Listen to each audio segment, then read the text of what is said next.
Good morning, everybody. I'll reconvene the hearing panel to discuss matters in the general rural zone, which is Stream 3. And this morning we'll start off with submissions from Stony Creek Station. So I'll hand over to the submitter.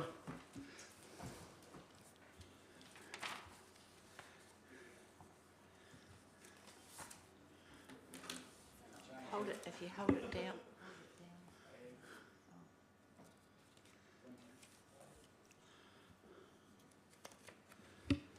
Anyone doesn't have a battery in it? It does. No. It's good to see the mics haven't changed. There you are, no problems. Maybe the person rather than the mic. We'll share. Okay, thank you for the opportunity to present today. As you know, my name is Brett Highstead, General Manager of the Tulloch Group and Director of Stony Creek Station. I am accompanied today by Annette Tulloch and Bridget Winter. Bridget is Ian's daughter, just down the back here. I have an apology from Ian. He's in Christchurch today at appointments. We just don't seem to be able to get the stars aligned for these meetings. So Ian and Annette, as you know, are owners and have governance of Stony Creek Station. Claire Perkins to my right from Landpro, our planner. Claire has provided evidence and will speak to that evidence following my presentation. Nathan Boxer to my left. Yeah, sorry to interrupt. Yes. Just from a process point of view, yesterday we received some supplementary evidence from the 42A planner that responds to things that are in your evidence. I'm just wondering, do you want to hear that before your presentation or after? Probably from my point of view, Keith, I haven't read that, so I'd just like to do my presentation. Claire? Yeah. I've read it this morning. Yeah, yes. Early, yeah. and so my notes to you are not pre-typed because I've taken account of what they've okay, right. So Yeah, I've got some notes that essentially yeah. address that. So I'll actually be probably quite brief today. Yeah, sorry for interrupting you, but I just didn't want to have a mix-up. Thank you. Did I introduce you, Nathan? No, so Nathan is the farm manager of Stony Creek Station. Nathan holds a BA qualification and has been part of our team for over 10 years. So a bit of a background and a recap, because this process does sort of have some repeats. So Ian and Nets have been guardians of Stony Creek Station for some 25 years. The property was a gorse and rabbit infested blight on the district when Ian and Net purchased it. At Hearing Stream 1, we tabled two photographs that are part of our submission to show one small part of the property. This reflected the contrast in gorse infestation between 1999 and 2023. In the last 10 years alone, Ian and Net have invested in excess of $1 million in weed and pest management. I would like to say eradication, but the process is ongoing. Gorse and broom regenerate. I think this expenditure alone demonstrates the Tulloch family's connection and commitment to preserving the land. The property reflects the Tulloch family's own values, and these values are important, such as conservation efforts, providing employment, lifestyle and intergenerational ownership. But as I've said before, at the end of the day, the station needs to be economic to be sustainable. The Tulloch family's values are also enshrined in the heritage and relationship they hold with the land as part of the Hokonui Hills and for many future generations to come. Farming is not new in the Hokonui Hills. It dates back to around 1901. The landscape the district appreciates only exists because of the presence of farming and the investment by the current owners. And what I mean by this is the alternative without farming and it remaining economic is the reversion to gorse and broom. It will not regenerate as clean native, but will be dominated by the pest species, and history has actually shown this. So you have our full submission, so I'll take it that that is read and take the point there may be some other officers' reports that have since been prepared, but just to focus on a few key aspects from my point of view. Firstly, an introduction to Stony Creek Station as a farming activity. Taking it you don't know much about us. The station is stocked predominantly with sheep. a small number of beef cattle, and undertake some short-term winter grazing. The station predominantly operates as a breeding unit for lambs that are sold during the summer months for finishing elsewhere. On a daily basis, our farm staff undertake activities such as animal husbandry and welfare, stock work, cultivation, crop establishment and management, pasture, maintenance and fertiliser applications, pest destruction, rabbits, pigs and goats, gorse and broom spraying, temporary fencing, winter grazing, fencing repairs and new fences, track, drain and crossing maintenance, water scheme maintenance, responding to the impacts of weather conditions, and compliance and administration. And this part is growing, sadly. We support the key objectives in the rural chapter to enable farming activities, and while the objectives of the proposed district plan reflect the importance of primary production to the district, we remain concerned that the provisions will lead to farming by consent, unintended breaches, or ultimately the loss of efficiency gains. And I question, what does this do for the district? The station has operated with no issues under the existing framework, and we need and deserve to be able to continue to operate without the requirement for consent for day-to-day farming activities. The consenting process adds cost, time delays and uncertainty. While obtaining consent may appear simple from a planning perspective, the reality on farm that is simply not the case. Farms do not run administration teams, and the complexity of consenting leads to reliance on consultants at a significant cost. Sorry, Claire. For these reasons, a consent activity should only be required when absolutely necessary. Farming as a business does not stand still. The harsh economic cycles of sheep and beef properties operate within, mean that we need to constantly evolve and become more efficient. The decision-making process is not a 12-month planning window. It's often a practical response to what is happening on farm at that time. Also, farms are not a flat canvas. They have multiple features, and these features all need a multitude of responses that vary with seasonal and climatic conditions. So what I'm expressing, it's not a one-size-fits-all approach. And farms are also businesses. They are not publicly owned reserves. We do question at times, what is a boundary, especially if your boundary is next to a reserve? Is it assumed your property becomes a reserve by default? But at no cost to those coming up with the rules, regulations and objections. What is fee simple?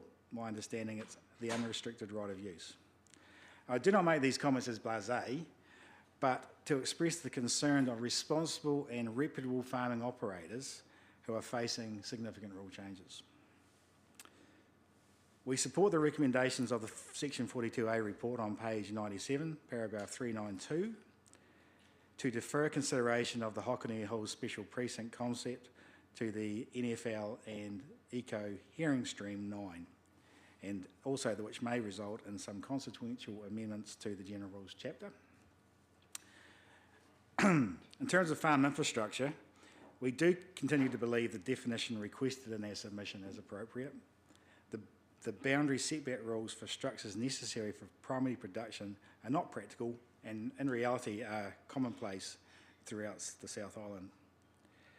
Some examples within the farming community would be fixed load-out ramps and associated small yarding areas uncovered. They are located close to roadsides for stock truck access. Bridges and crossings, their location is generally dictated by the shortest path or the topography. Irrigation infrastructure, the centre pivot of a pivot system, especially when created in a semicircle, is generally located on the boundary or a roadside for design. Likewise, the infrastructure such as valves and hydrants are dictated by bore location and proximity to electricity. There are also water storage ponds and stock water tanks. It can be necessary to fix those to the ground depending on wind loading and the condition of the supporting foundation. Around the issue of fencing near streams, from our experience, Stony Creek Station, use post and wire fencing. The use of post and wire fencing is problematic from a stock security point of view. Sheep netting, wire mesh, rabbit netting have proven to be the most efficient and effective. You can't simply keep stock behind a post and wire simple fence. The areas fenced become breeding grounds and passageways for pest species such as rabbits unless netting is used. The small streams in question are in the upper headwaters and on steep topography, and that would not lead to downstream flooding. We request that the provisions provide for the use of wire mesh, including rabbit, where appropriate within the proximity to streams, rather than just post and wire. Lastly, we thank you for your, at page 27 of your Section 42A report, point 99, clarifying that fencing definition of post and wire fencing means waratah, sheep netting and rabbit netting, and we trust this will be clarified and reflected in the district plan. So thank you for listening. I'll now hand over to Claire and then we can answer any questions you may have. Looks like you may have one now. Before we hear from Claire, Yep. sorry, I didn't get Nathan's last name. Sorry? Boxer.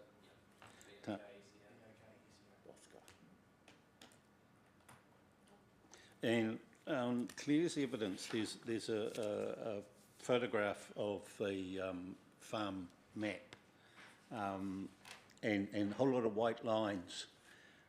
One of the issues that's come up about boundary rules and the rest of it talks about lots or sites. So how many titles is the farm in and what sort of range is there in the size of them? Keith, there are a number. I haven't prepared that. Yeah. Is that the compare on page 14 of my evidence. 14 of Claire's evidence? Right. We'll give you a summary of the ownership. There is a couple more than that, though. That map was not quite all of it. That was just to represent. It's still up here. It's still the whole thing. Yeah. You're probably familiar with Mandeville. There are multiple titles and lots throughout that area. Yeah. It's partly reflected on Stony Creek. Yeah, that's why what you're referring to there, though, are our farm fences and how we refer to our paddocks. Right. So we remove the farm names because of the size of that report. Yeah. So, So that's not the lots. That isn't the lots. Okay. It's not as extensive as that. Right. But it is more extensive than page 14 of Claire's evidence. Yeah. Yeah, so I look forward to anything from Claire in terms of the practicality of the way that some of the rules apply internally. Yeah, thank you.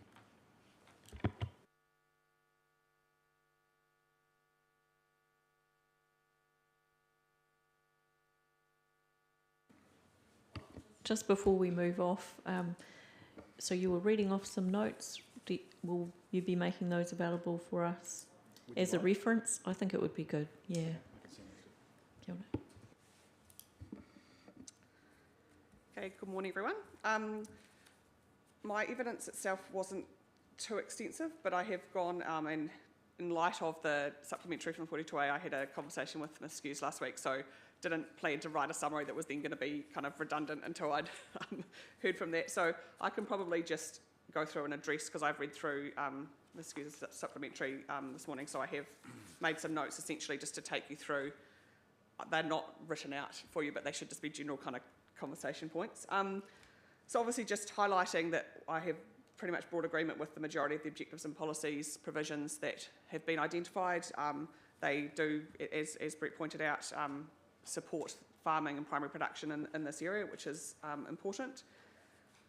Brett has also explained the size and extent of Stony Creek operations, and if you do have our submission in front of you, figure 9 in that submission, which is at the very back of it, does just provide you a good indication of the size of the property as a whole, in light of the ONL as well. So that just touching on the fact that we are working on those provisions as they relate to the ONL and the Eco Biodiversity chapter, and that will probably lead to some changes, much like you've got with the sort of the New Vale precinct type provisions in this chapter. There'll probably be ones that come in a similar vein if we reach agreement on those over the next couple of months. And I just also note that the noise matters brought up deferred to hearing stream 6 as they relate to helicopter use for agricultural activities. So we may come back depending on where that lands with the 42A reports at the time. If I look at farm infrastructure definition as the first kind of key matter that I covered, so there was quite a broad definition proposed in our submission, following conversations with Ms Skews and confirmation with Stony Creek. What Ms Skews has included in her supplementary evidence is suitable for the types of farm infrastructure that we would see being particularly relevant in those setback distances, so the likes of pivot infrastructure, which I note there is actually an Environment Court decision related to the Mackenzie district. I can give you that number if you need, but it does also identify that pivots are buildings in that situation. So that I thought was quite important to note when it comes to including that exclusion for farm infrastructure in both Standard 4 and Standard 5. So that is noted by Ms Hughes in those updated provisions to ensure that things like a pivot or a stockwater tank or troughs don't get caught up in that rule. Animal feed, we're happy that that doesn't need to necessarily be included. I know Ms Hughes made a comment that we could come back to that. We're pretty confident that there's not any other sort of animal feed or distribution systems that would need to be captured by that farm infrastructure. The likes of grain silos, I fully accept, are not necessarily suitable to be located close to a road boundary like that. While you take your breath, I may ask you to stop at certain points because we're taking notes here. Totally. I can type these up for you. It was just that they were this morning in response to the supplementary evidence. Typing up would be appreciated. I can do that for you this afternoon. Yeah. If I touch on then farm quarries, so I note that there's been an amendment made just to clarify the interpretation of farm quarries being permitted within that zone. So I agree with the amendment that Ms Skews has made in her supplementary report. Okay, before we move off that, Yep. because you didn't have the benefit of discussions that happened yesterday, one of the conversations we were having was around the term farming operation. So understanding the logic as to why site was not appropriate, given the number of land titles that may be involved on any given property. But the term farming operation at the moment doesn't have its own definition. So there was some discussion yesterday and leaning towards crafting a definition, thinking about farm quarries specifically, and the conversation was around thinking about contiguous or continuous or something like that, so that the relationship, so the farming operation wasn't trying to capture disparate properties that might be part of an enterprise but not quite distinct properties. So that's in play. Yeah. Yep. So if I can touch on my note and suggestion around that in reference to site, is that Environment Southland have a really good definition of land holding, and that would be something that would be worthwhile looking at. So I've got it up here actually. If I just find the definition, I can just, actually I've saved it separately so that it was easy to find. So the definition of land holding in there, just for your benefit now, is any area of land, including land separated by a road or river or modified watercourse, held in one or more than one ownership that is utilised as a single operating unit and may include one or more certificates of title. So that was the intention behind my comments in the original evidence, that idea that when you go to page 14 of my evidence, that was just a snapshot of some titles showing these are different titles, all held by Stony Creek Station, that you could get some unintended consequence of boundary issues. And I take Ms Hughes' point that you could do a deemed permitted boundary activity process, but that's still paperwork, that's still consenting.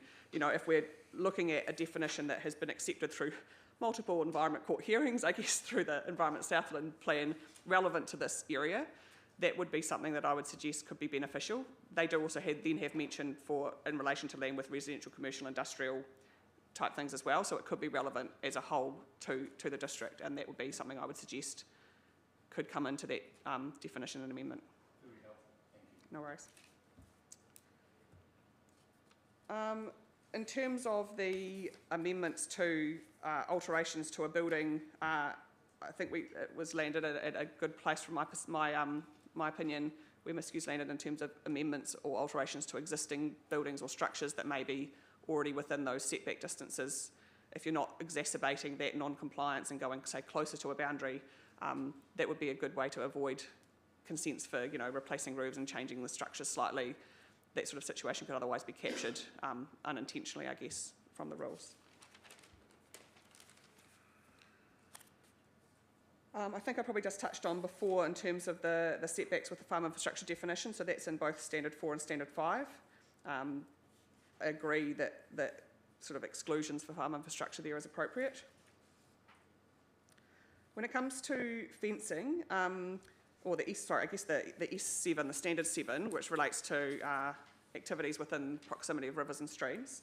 So the fencing element we've probably addressed by the amendments we suggested, and Ms. Skews has accepted of wire mesh being okay as long as it's not in that floodplain. So there was a really nice, clear definition of floodplains, and it was mapped in the district plan already. So I think that's a good way to address where there's a higher risk of using mesh fencing close to a river or stream and not.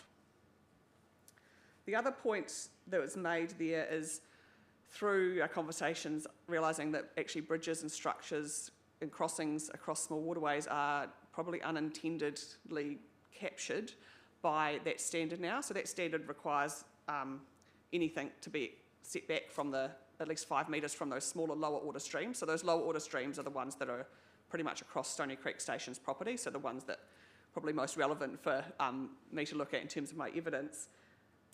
But at the moment, the way that's rules drafted is any crossing or bridge is going to require consent. So there's a rule in the Environment Southland Plan, so Rule 57 in the proposed but almost a fully operative plan, that permits bridges provided they address, and I've got that actually here as well, provided that they comply with certain conditions around their installation in terms of effects, that there are no support structures in the bed, so there's no piles in the bed, that they don't increase the risk of flooding and don't impede the flow of water. So the aspect of flooding is pretty much addressed, and appropriately so, through the Environment Southland rules. I accept, though, that I've sort of tossed around the idea of then saying bridges and structures are excluded from that completely, but accept that actually over bigger rivers and streams that may not be appropriate from a district plan perspective as well. Obviously past experience that I've had relating to bridges in this area as well, but what I think we would suggest is that they are excluded from where they're crossing lower order streams. So you still have to comply with the Environment Southland rules. You still have to comply with the National Environmental Standards as it relates to fish passage for any kind of structure that's put across. But if they are excluded from the district planning rules across those lower order streams, then you're not capturing all those small stock crossings, like a flat plank of concrete crossing as a stock crossing. Can you talk us through your thinking around regional council jurisdiction and district council jurisdiction in relation to these kind of structures? So I guess regional council are where the responsibilities for the flooding and impacts really come in, anything that's within that waterway in terms of impacts on ecology as well. So I see the district council being responsible for those matters just outside the bed. So that would be the banks. I agree that the district council still have jurisdiction over the areas that may be that banks close to the river. But what you've got is a rule right now that means every single crossing across all these small 1/2 metre wide little streams is going to need a consent. I came from a slightly different path on the same question, in that the regional council is responsible for the bed of the river, yet we're responsible for things on the surface of water and above, in the air above. And one of the things that is in the 42A or the supplementary report is that maybe there is scope in terms of the lower order streams, and is it just the smallest ones that we're talking about, or where's the threshold? And if they're being picked up by the regional council, why duplicate? I mean, fully, that's one option I landed on, but then I also reflected on the fact that when you are growing across bigger rivers and streams, you then often have a more vertical structure. So across these small lower order, typically you don't need vertical structure to go with it. When you've got bigger rivers and streams, you may then have a vertical structure that may then have that responsibility within that district space, particularly from a visual perspective in a landscape and what's appropriate in that environment. So thinking about scale is important, but also presumably if you're looking for reduced complication or potential complication through the district plan rules if we refer to lawfully established crossings or something like that, and the establishment of them lawfully would be under the regional council Yeah. rules. They would have to be established lawfully under the regional council rules too. Yeah, but in the way that we express it within the district plan. Yeah, you could look at that. I mean, the other thought that crossed my mind was that it's probably unlikely for structures to be able to comply with that regional council rule if they're across bigger rivers and streams. They're probably going to have a harder time avoiding all of those tags that have the permitted requirements. But that's not really our matter. That's if that were the case, then they have to get consent under the regional council. So the question then is really, what do we need to be sort of bothering with at the district plan level? And you've highlighted one aspect that could be of relevance around visual amenity. So I think it's crafting and being really clear about what we want to capture and have control of in the district plan, but otherwise those other aspects, that require regional council consent they will. Yeah. So, but again, I wonder if the reference to lawfully established becomes an important aspect of what we might do in the district plan. Yeah, it may do. I think it's also important to recognise, though, that we don't just want bridges and crossings that were lawfully established at the time that the plan came into effect. That we want to still be able to allow for new crossings if it suits a farming operation. And when I looked at, I think it's in Appendix A of the original Section 42A report, the map that's got the lower order, middle order, high order streams, there is a lot of lower order streams. And as we all know across Southern and in the Gore District, there's plenty of them. And this is going to be quite a widespread issue beyond Stony Creek Yeah. for So those sort of crossings. just But there could be new ones that want to come in. to be clear, I was thinking about existing and new, Yeah. but any new ones will have to comply with the regional council requirements to, Yeah. not disturb the matters they're worried about. And so therefore they still have to be lawfully established under their regime. And then at that point, the question again is, what are we actually managing at the district plan level, and when do we have to start worrying about that scale, or what are the triggers that would say this is when we want to have something more to say about it? In terms of scale, is there merit in actually, doesn't matter what order the stream is, up to a certain size? Yeah, and then there's all those things, and I don't think I'd landed necessarily on the exact outcome. It would be appropriate for Stony Creek's interests to exclude those lower order ones, but you've got to obviously consider it across the district. So, how can I put this? We are struggling in terms of how we provide for what is an accepted part of normal farming operations, because we're dealing with rules that tend to be inflexible. You've probably given it more thought from a practical point of view that we get to consider. So thinking just beyond Stony Creek to the wider issue, I think any further comment that you want to add would be appreciated. Yeah, look, I think from a easiest, quickest response point of view, that lower order streams is an easy out. I don't know if I have landed on my thinking that is necessarily that helpful for you, exactly what it might look like for those other ones if you want to provide a pathway for those bigger streams or rivers as well. But when I look at where they're located, what they are, I did a little bit of interrogation of those Appendix 3 maps. There definitely isn't as many of those middle and higher order streams, so it's possibly less of an issue. But at the same time, I don't know how many bridges are across those or how many other new replacements that might be in a slightly different location and therefore not an existing use kind of replacement of something would be the case. That's the other option, is that you could say for those middle and high order, you could allow for replacements quite happily within a certain distance of those existing ones, potentially, or in the same sort of style. There could be a whole list of permitted kind of conditions, I guess, that you may need to think about here rather than just one clause out. And it may be worthwhile reflecting on whether there's similar rules in other zones. I don't know, I haven't looked at those other zones, to be fair, in terms of crossings of rivers, and whether there's some consistency that you also need to achieve with some of those, or whether there's some of those matters that need to be considered are addressed in those other zone rules and not here. Is there an issue over who uses the bridge?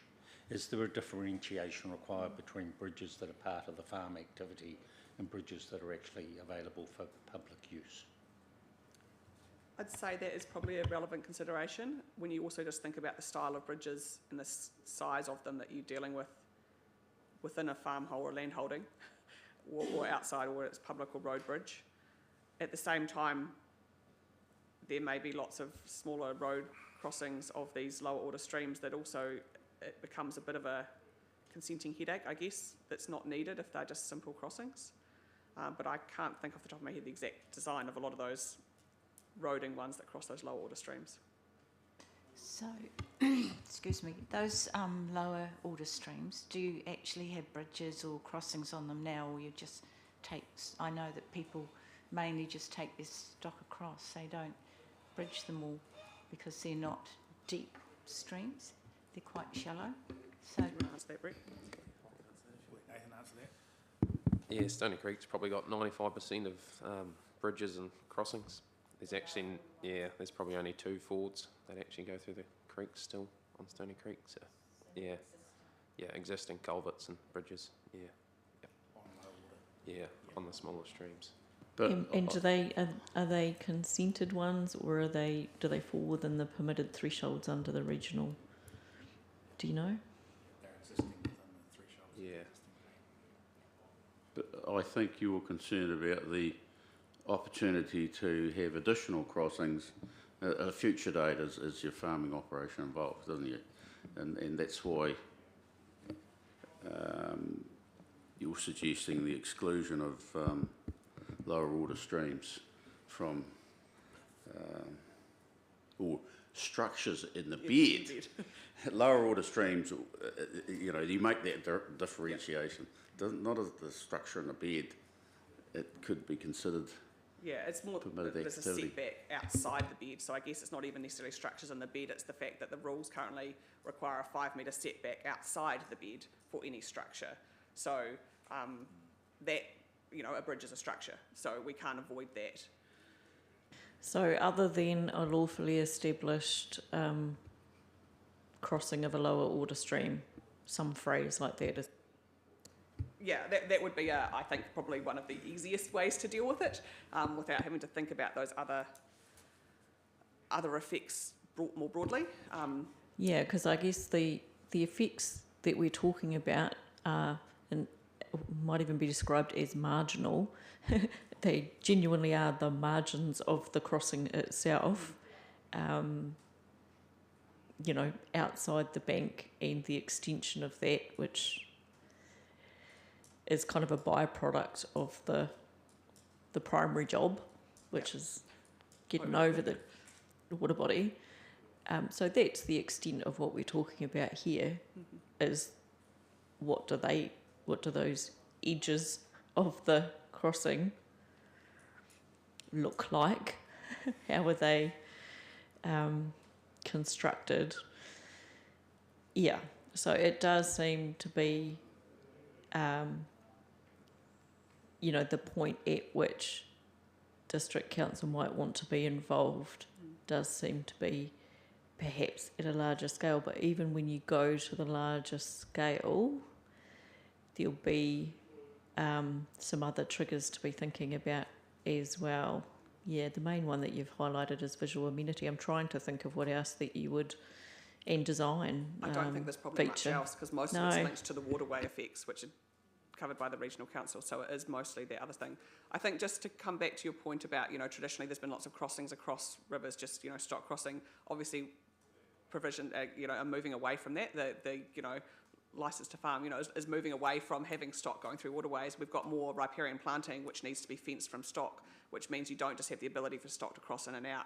And then you've got the issue of not being able to have a fence to prevent stock going into your vegetated areas across the river, so you don't have flooding issues. So therefore you have lots more crossings either are in place now or will be created over the coming years where people are doing more riparian planting, preventing stock from access more. The only way to get stock off without getting caught up with fences is crossings. So in terms of supporting wider catchment goals and such things, this is something the district plan can assist with. And so that's a nice segue to think in relation to this particular issue, how it might fit with implementation of the MPSFM in the district council context, because that's one of the responsibilities that we have, and it's trying to identify what our bits of that might actually be, and you've probably provided us with an example. Yeah, it's the enabling provision for that, and it's enabling that farming activity to occur in a way that they can ensure their compliance with those other pieces of legislation that we have as well.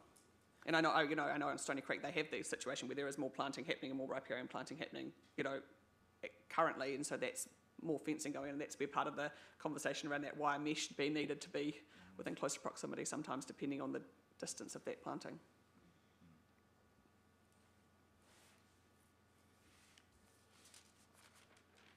So that was all my points that I had noted. So in terms of wording, from our little kōrero in a potential phrase, it might be useful for some further conferring around that and making that visible, getting something on paper. Yeah, we can do that. So I'd be interested in our 42A reporter's response in terms of what you said over particularly the bridges, because you highlighted yesterday that your view is open. Good morning. Yes, in my supplementary evidence, I did highlight that I was hoping that this discussion would happen because I think it's good to get everything on the table so that we can look at appropriate pathways to make sure that the rules work for everyone and also that council is meeting its responsibilities. Just in general, in relation to the stream setbacks, what the district council has a responsibility to manage or aspects that might be relevant to those stream setbacks. Whilst there is a visual amenity aspect of it, there's also things such as conservation and that Indigenous biodiversity protection. Public access is a big one, specifically for those higher order streams. Hazard mitigation is still a district council responsibility as well as regional. There could be elements of recreation that is involved in those stream setbacks, natural character and also cultural values. So there are other elements that we do need to consider when we're looking at exemptions to these stream setbacks and how they will work in relation to the different order of streams that we have across the district. I think it's a very fair point to raise about the lower order streams and their location.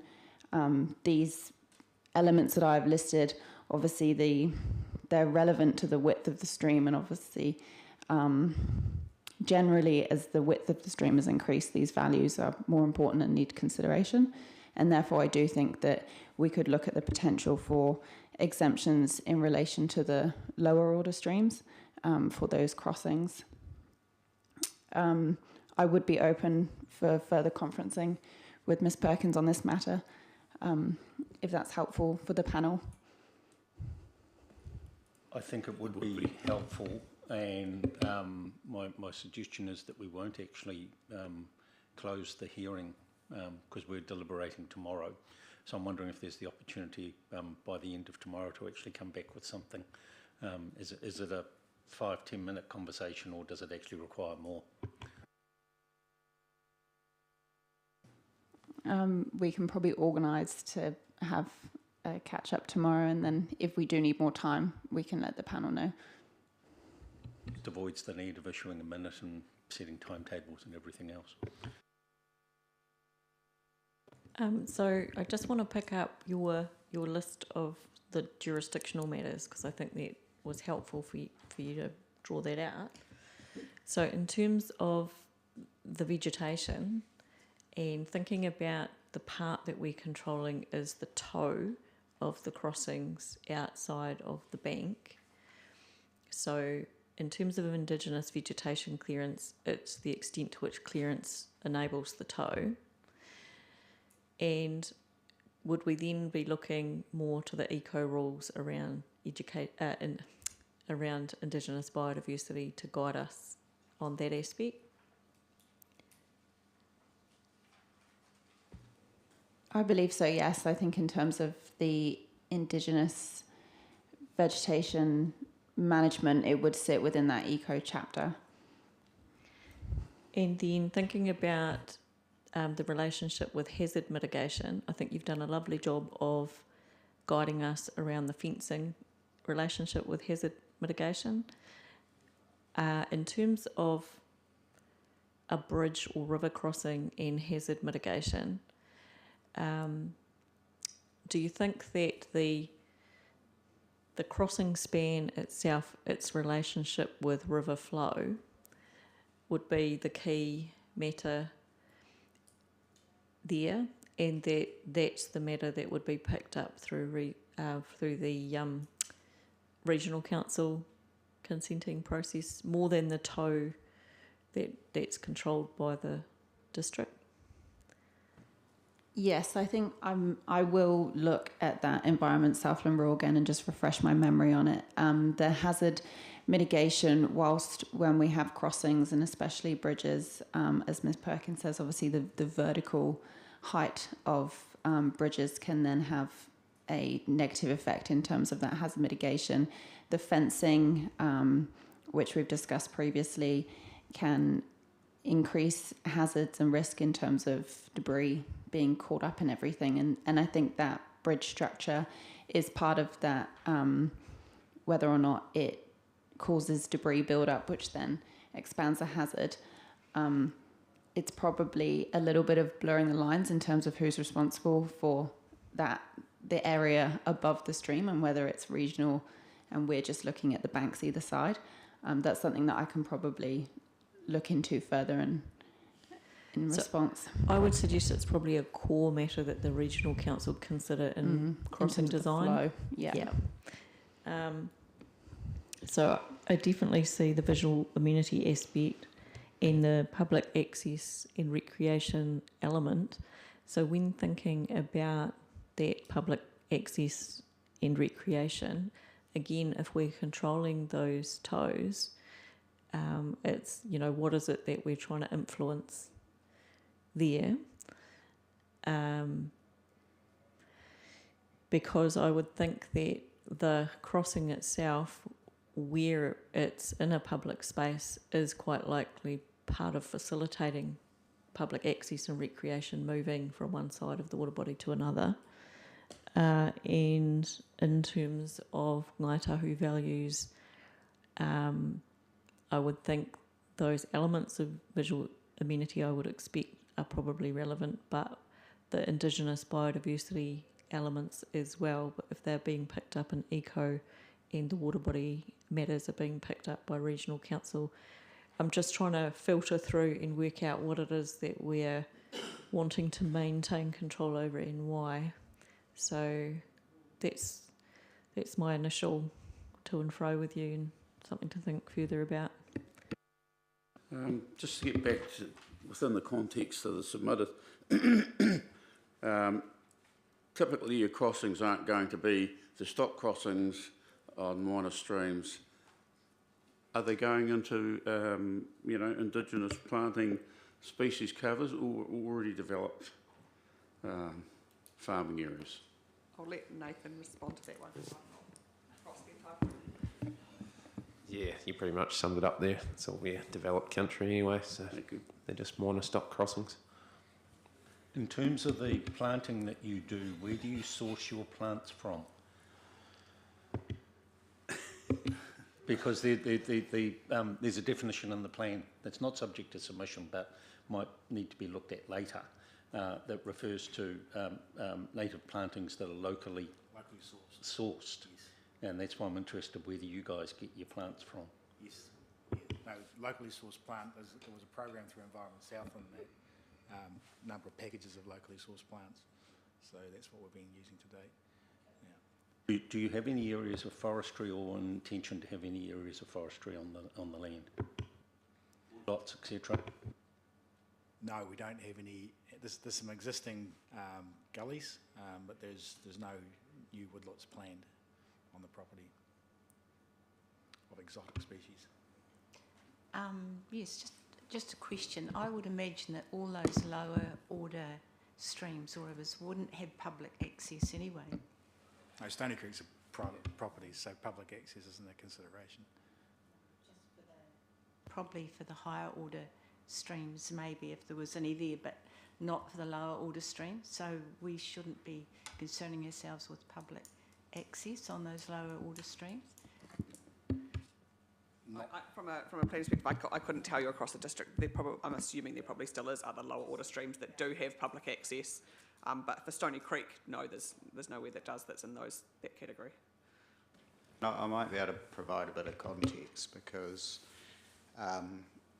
public access is typically alongside the stream, and so the margins that have been identified are wider for wider streams, because that's where you would anticipate needing people to walk. You might have a conservation buffer, etc. So the margin needs to be wider to accommodate those things for wider streams. And just to provide a bit more context, so there's a Section 32 analysis on this, but it's not in the zones.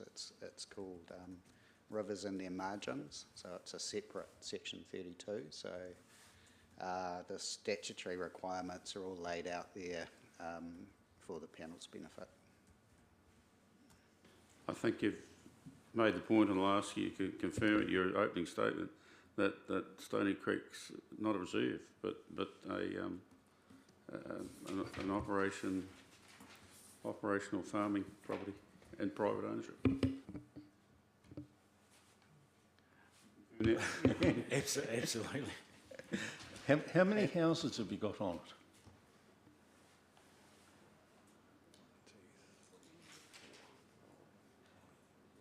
Five houses. Are any of them used for home stays or farm stays, anything like that? No, they're all staff accommodation and owners accommodation. Yeah. It's to help interpreting the way some of the rules are written, so thank you. Yeah, there was no. It's a curious question. You've got me. It relates to conversations with federated farmers because they're looking for additional lenience for more minor dwellings. Yeah, that was another conversation that happened yesterday, and that's a segue to a question that also came out of discussion with Fed farmers yesterday, because they're looking for some consistency around building heights and building height restrictions in the rural zone and rural lifestyle and across these zones that we're considering in this hearing. And we're pointing to the fact that in some places there's a 12-metre restriction, in other places a 15-metre restriction. They were just fairly agnostic around where we landed, just looking for consistency.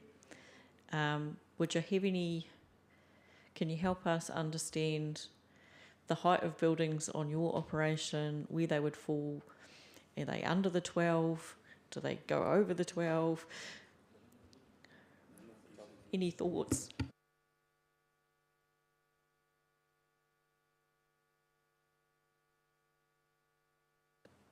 Can't help you with that, sorry, in terms of we haven't measured our buildings before. You're coming under in, but both, so you're not bothered. Yeah, there Yeah.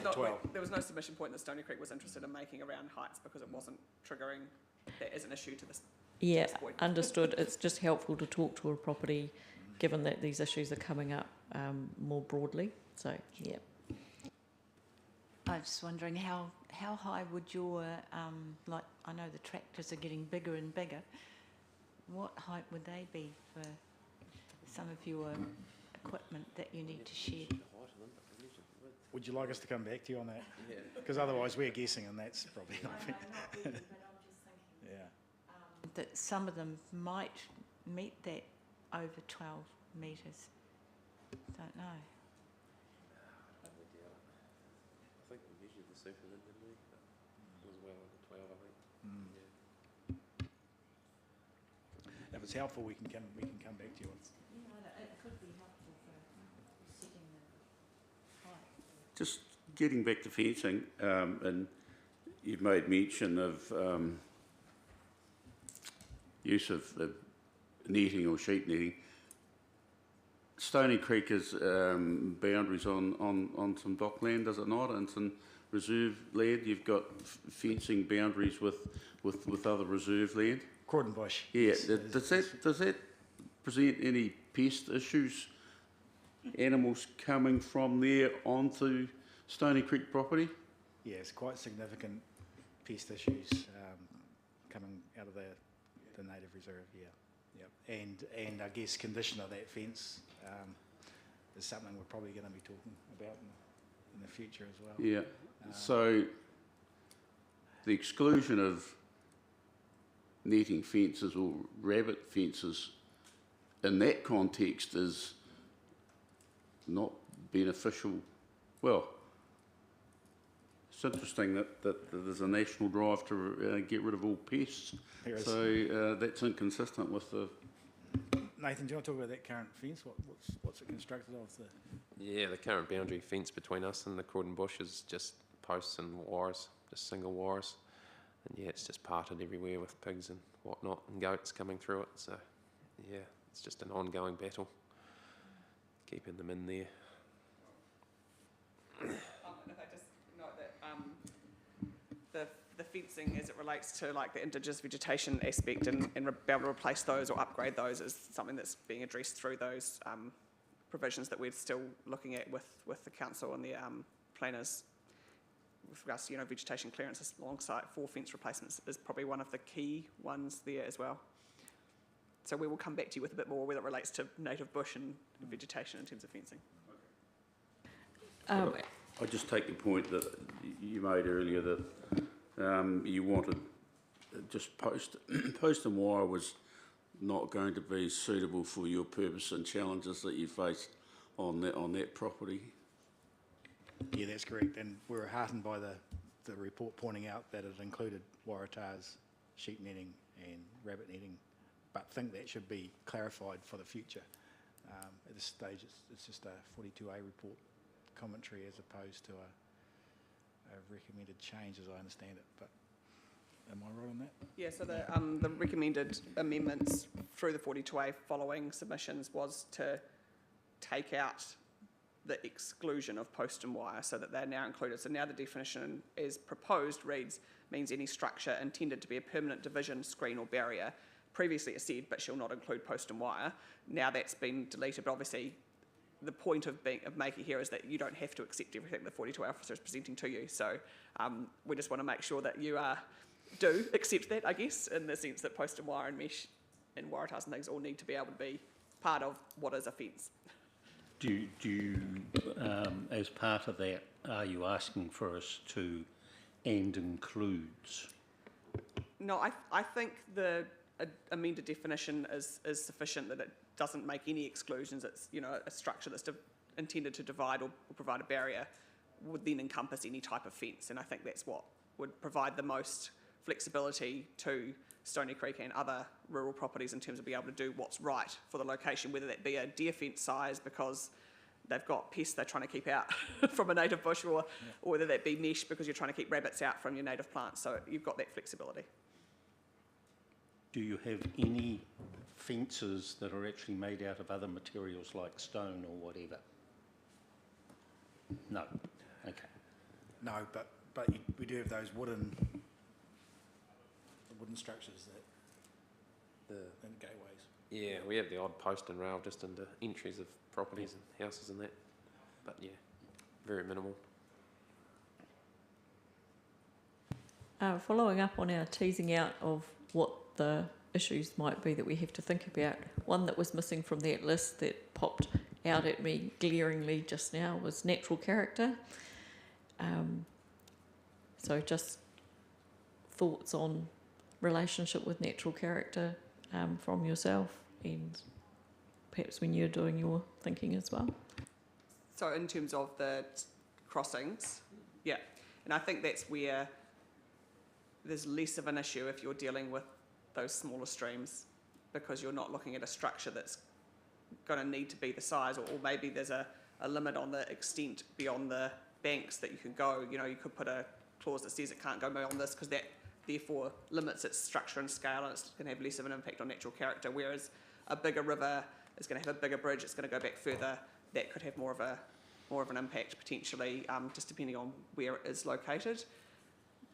But I think that, yeah, at those lower order, it's probably less of an issue, because you just don't need a structure the size of what could impact on natural character, really, when we're still dealing with the character of a rural zone and enabling those primary production activities, which are very clear in these provisions and the objectives and policies. It's really clear that's enabling those, and those are the sort of activities you would expect and then be acceptable in terms of a natural character perspective, because you're within that rural zone. Might it also be kind of the number in any given reach, you know what I mean? Like, as needed to achieve what you're trying to achieve, without sort of, you know, every 200 metres you've got another one type thing. Yeah, I mean, I guess I'd be cautious of that, though, when it comes to other properties potentially that have pivots and you have pivot wheel crossings. They would be the same sort of situation where you may have quite a few in quite an area. It obviously doesn't actually affect Stony Creek, but in the wider rural area that could. So I don't know if you'd want to provide any limit on that.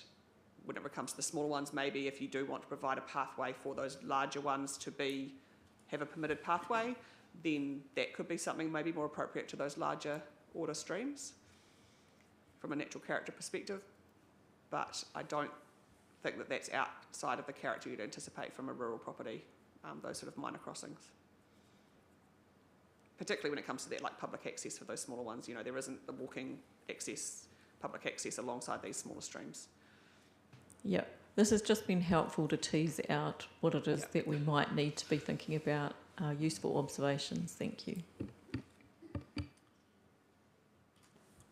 I've got no further questions, and I anticipate that we'll be speaking to Stony Creek and your representatives and expert witnesses in the near future. Yeah, I probably won't be present personally, like in the room for the next couple of ones. There's less, but there will be definitely some other opportunities if there's other questions around the station that come up from a planning perspective or to Stony Creek's representatives. Just to reiterate, it'd be very useful your offline discussions with the reporting officer on a range of things. Thanks very much. Yeah, and I'll just type up my running notes that I spoke to for you as well, and I can get them through tomorrow morning.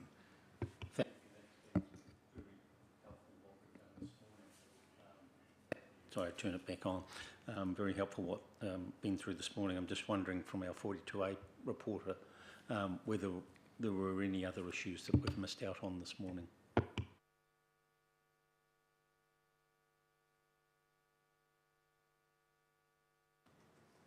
I don't believe so, no. Not if there's nothing else that Stony Creek would like to raise.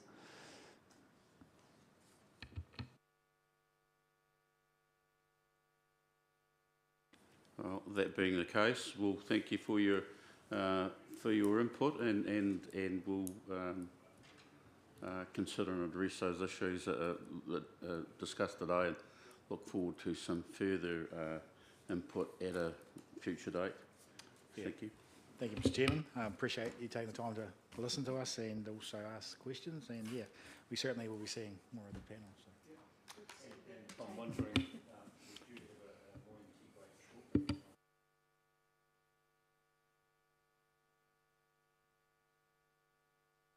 And just acknowledge the owners of Stony Creek's presence. Thank you.